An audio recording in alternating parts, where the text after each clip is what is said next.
Perkenalkan, kami mahasiswa dari STPM, Prodi Ilmu Pemerintahan semester 6. Kebetulan kami ada tugas untuk mewawancarai Bapak tentang desentralisasi. Apakah Bapak bersedia? Oke, baik, saya bersedia. Mari silakan dulu.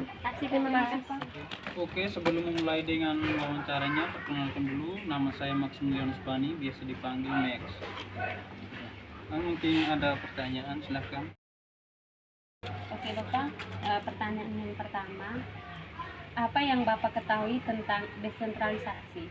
Menurut Undang-Undang Nomor 23 Tahun 2014, desentralisasi itu penyerahan pemerintahan pusat, penyerahan pemerintahan oleh pemerintahan pusat kepada pemerintahan daerah, sehingga adanya otonomi daerah.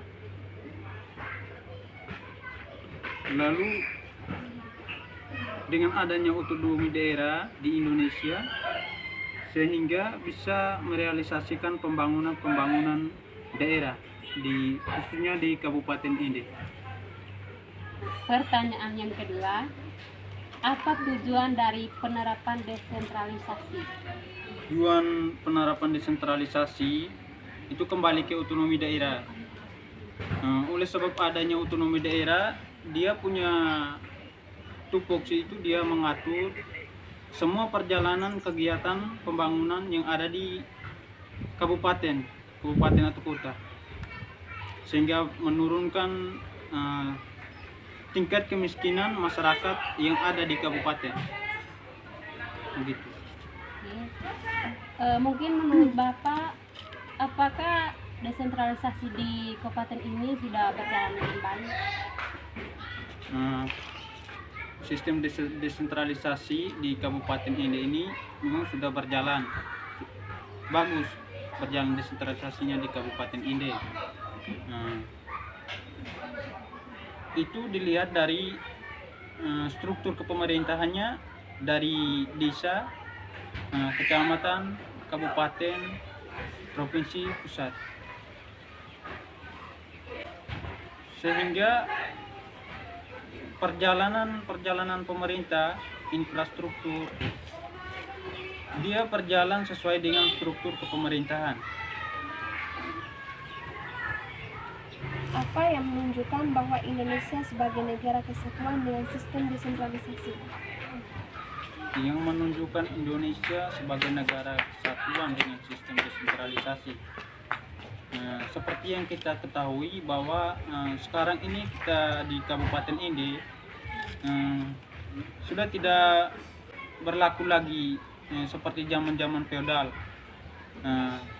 Sekarang kita pakai zaman struktur kepemerintahan, jadi tidak ada yang hidup raja yang menguasai. Kita tidak ada raja di Kabupaten Inde. Ini menurut saya inilah yang menunjukkan bahwa Kabupaten Inde hidupnya sesuai dengan sistem desentralisasi.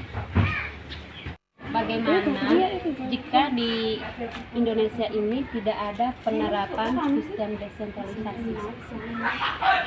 Oke, baik. Seperti yang kita ketahui, desentralisasi yaitu penyerahan kekuasaan oleh pemerintahan pusat ke pemerintahan daerah. Di situ ada kaitannya desentralisasi dengan otonomi daerah.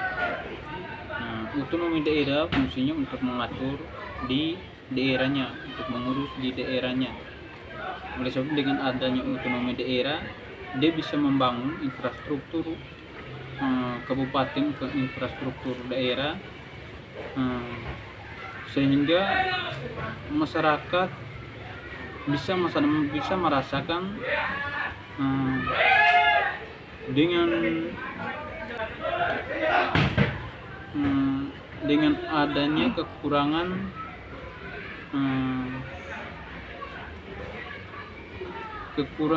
kemiskinan mereka. Bagaimana jika tidak ada? Yang Bapak jelaskan yang ada. Oke, baik. Jika tidak ada desentralisasi, maka tidak adanya otonomi daerah, tidak ada pengurusan pemerintah terhadap masyarakat di kabupatennya. Oleh karena itu, penyerahan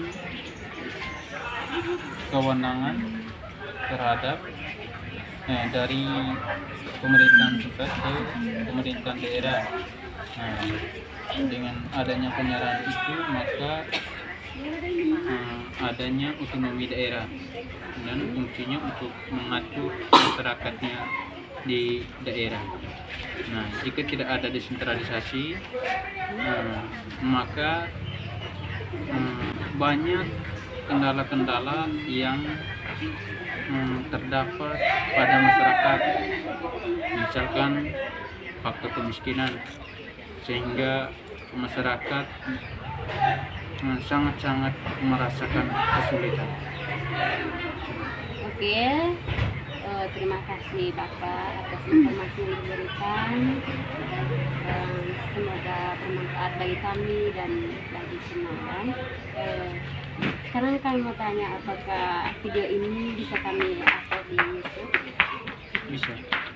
Oke Bapak, terima kasih banyak. Selamat sore. Sore. Terima kasih banyak, Pak. Udah.